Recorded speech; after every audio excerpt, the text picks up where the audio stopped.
இனி தப்பிக்க முடியாத மாதிரி. ஏன்னா ஏற்கனவே நீ அடிச்சுட்டு ஓடிட்ட. இனி நம்மளை எல்லாம் வேணாம், தப்பிக்க முடியாது. ரொம்ப நாள் எங்களை அழகி விட்டுட்ட சார். விட்டுறாதீங்க சார். இப்ப சொல்லு.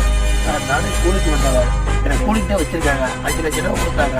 இந்த காட்டை பார்த்து பண்ணிட்டு இருக்கிறேன். அந்த மொட்டமா செப்போ ஓடிட்டாங்க சார். அப்படியா?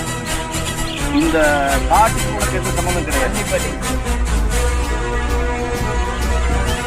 என்னையா கதையா மாறுது? எனக்கு